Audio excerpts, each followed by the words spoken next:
नमस्कार साथियों, स्वागत है आप सभी का आपके अपने YouTube चैनल STC क्लासेस में। साथियों, शिक्षक भर्ती अपडेट लेकर मैं आया हूं। बिहार में शिक्षकों की बहाली BPSC के एग्ज़ाम के माध्यम से होना है, एग्ज़ाम देना है। और ऐसे में कुछ ऐसे न्यूज़ निकल कर आते हैं कि जो भी लोग तैयारी कर रहे हैं और ऐसे न्यूज़ देखते हैं तो कहीं ना कहीं डीमोटिवेट हो जाते हैं और उनका तैयारी जो है अच्छी तरह से नहीं हो पाता है। तो ये सभी जो न्यूज़ है, अपडेट है, ये सभी न्यूज़ को हम देखेंगे कि क्या है सच्चाई आखिर। और इस वीडियो को देखने के बाद आपके अंदर मोटिवेशन आएगा, आप तैयारी करने में और लग जाइएगा, ये मैं जानता हूँ।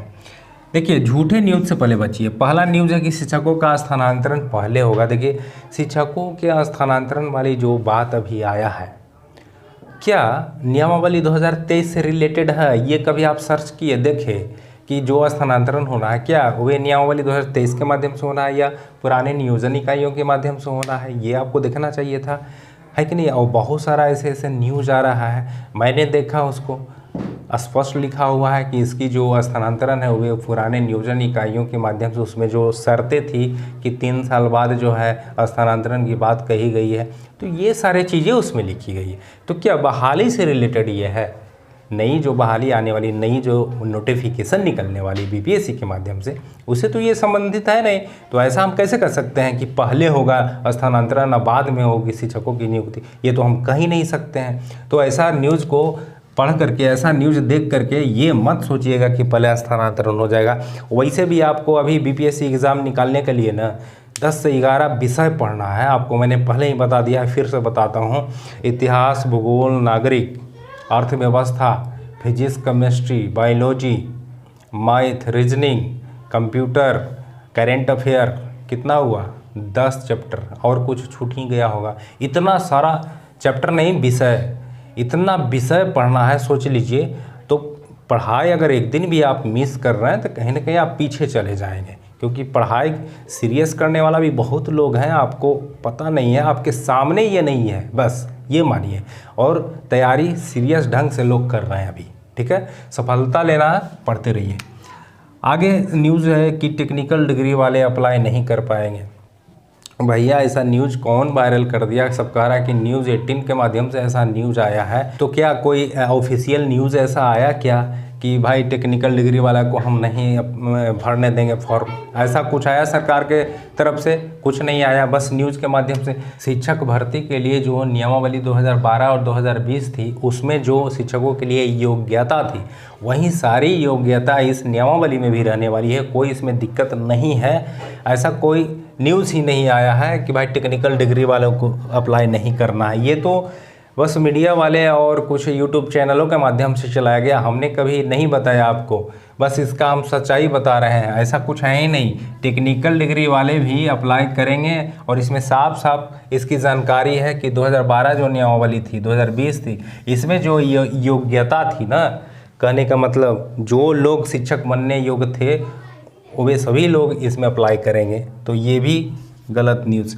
नियमावली रद्द होगी क्या? अब बताइए, रद्द होगी? ऐसा न्यूज़ बहुत सारा आता है कि रद्द होगी। अगर कोई 10 लोग इकट्ठा होकर के नियमावली के विरुद्ध आवाज़ उठा रहा है तो सीधे न्यूज़ आता है कि अब नियमावली रद्द हो जाएगी। ऐसा कुछ नहीं है। देखिए, नियमावली रद्द होने पर हम यही बोलेंगे कि उच्च न्यायालय ने ही सरकार को बोला था कि आपके नियोजन इकाई में बहुत गड़बड़ी है। आपके नियोजन इकाई के माध्यम से जो शिक्षक बहाल हो रहे हैं, वे मामले हमारे पास आए हैं। ऐसे 72 से 75 हज़ार ऐसे शिक्षक हैं जिनका एक भी प्रमाण पत्र अपलोड नहीं है। तो आपके नियोजन इकाई में गड़बड़ी ही गड़बड़ी है ना। तो आप कोई नया तरीका अपनाइए, कुछ अलग कीजिए। शिक्षकों की भर्ती के लिए कुछ अलग करना होगा। तो उच्च न्यायालय के कहने से ही सरकार ऐसा कुछ कर रही है कि नया नियमावली आई, परीक्षा लेने की बात कह रही है, और वही नियमावली को फिर कोर्ट रद्द करेगा। ऐसा कुछ हो ही नहीं सकता है। सरकार फुल प्लानिंग के माध्यम से आपकी नियमावली बनाई है, ये रद्द कभी नहीं होगी। बहुत तो बहुत क्या हो सकता है कि जो नियोजित शिक्षक हैं पहले से, उनके लिए कुछ संशोधन किया जा सकता है। नए अभ्यर्थियों के लिए कुछ इसमें प्रेफरेंस अब नहीं दिया जाएगा। जो नियम बन गया है वो बन गया है। अब क्योंकि नियोजित शिक्षकों के द्वारा हमेशा जो है आंदोलन चलाया जा रहा है और इसका विरोध बहुत ज़्यादा किया जा रहा है। और माध्यमिक शिक्षक जो संघ है, अब सुन रहे हैं कि प्राथमिक शिक्षक संघ भी आंदोलन में उतरेंगे। तो अब कुछ न कुछ हो सकता है कि सरकार ऐसा निर्णय ले नियोजित शिक्षकों के लिए, नए अभ्यर्थियों के लिए नहीं। तो ये रद्द तो कभी होगा नहीं, संशोधन वगैरह हो सकता है। कोर्ट केस, बिहार का ऐसा कोई भी है भर्ती, कोई भी जिसमें कोर्ट केस ना हुआ हो, और ऐसा भी नहीं है कि वे रद्द हुआ हो।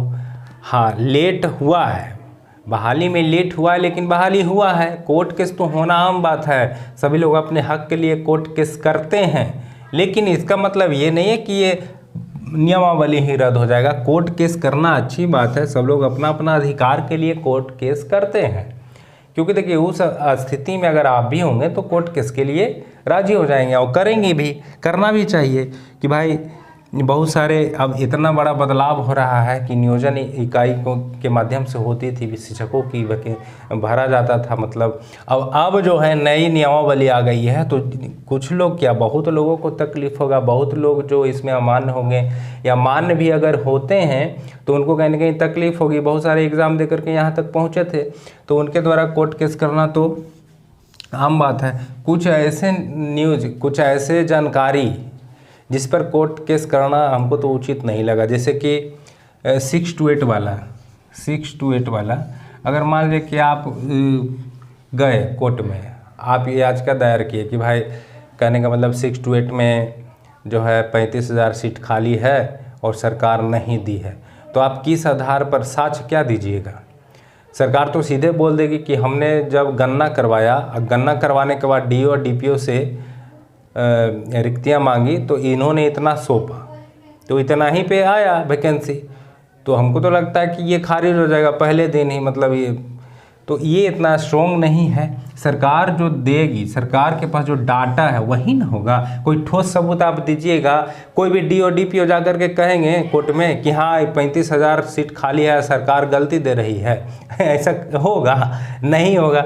तो कुछ ऐसे भी चीज़ हैं कि जिस पर हाँ सरकार को संज्ञान लेना चाहिए था कि भाई सीट क्यों नहीं दी है 6 to 8 में, लेकिन कोर्ट केस किए हैं तो उनको भी संतुष्टि हो जाएगा कि भाई क्यों नहीं दिया गया।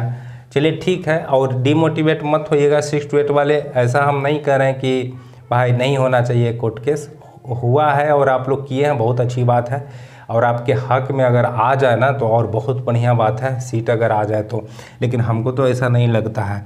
देखिए 24 मई को विज्ञप्ति जारी होगी क्या, ये आज न्यूज़ बहुत ज़्यादा, अभी एक न्यूज़ आया है कि 24 मई को जो है विज्ञप्ति जारी यानी नोटिफिकेशन आने वाला है। तो नोटिफिकेशन कहीं भी ऑफिशियल है क्या? कोई भी वेबसाइट पे डाला गया है ऐसा नहीं, कोई न्यूज़ चैनलों के माध्यम से ऐसे ही बना दिया गया, पेपर कटिंग दिखा करके कि आज आने वाला है।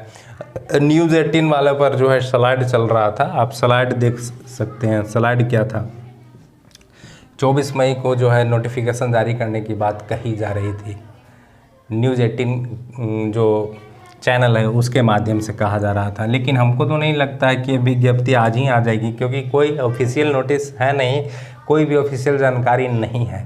तो आ भी सकती है या नहीं भी आ सकती है, हम ये भी नहीं कह रहे हैं कि नहीं है। और लेकिन इतना हम जानते हैं कि लास्ट मई तक जो है, लास्ट मई तक आपका विज्ञप्ति आना है, ये हम जानते हैं। ये 24 मई वाला हमको ये समझ में नहीं आ रहा है कि आज ही आएगा। तो ये सारे गलत न्यूज़ से बचिए और जो भी तैयारी कर रहे हैं तैयारी में लग जाइए, ठीक है। ये जो छोटे मोटे न्यूज़ आते हैं इसको देख करके अपना तैयारी टाइम बर्बाद मत कीजिए, तैयारी में लगे रहिए। बहुत सारा चीज़ पढ़ना है, एक चीज़ नहीं पढ़ना है, बहुत सारा चीज़ पढ़ना है।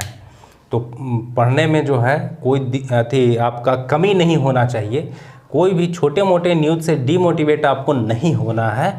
और ये आपको माइंड में रखना है कि अगर हम शिक्षक बनने जा रहे हैं तो हमको बीपीएससी का एग्ज़ाम फेस अप करना ही पड़ेगा, इसीलिए हमको पढ़ना पड़ेगा। ये आप माइंड में रख कर के तैयारी कीजिए, आपका तैयारी अच्छा होगा। और अगर आपको लगे किसी भी सब्जेक्ट में आप कमज़ोर हैं, आपको लगता है कि इसमें हमको ट्रिक वगैरह अच्छे से समझाया जा सके, तो आप कमेंट कीजिएगा, हम उस पर वीडियो बनाएंगे। क्योंकि 7-8 वर्षों से हम जनरल कॉम्पिटिटिव कोचिंग चला रहे हैं, तो हमको पता है कौन सा टॉपिक कैसे कवर किया जा सकता है, और अभी भी चल रहा है कोचिंग, तो आपके कमेंट का इंतज़ार रहेगा, कीजिएगा, उस पर हम वीडियो बनाएंगे। ठीक है, तो इस वीडियो में इतना ही, मिलते हैं अगली वीडियो में, तब तक के लिए जय हिंद।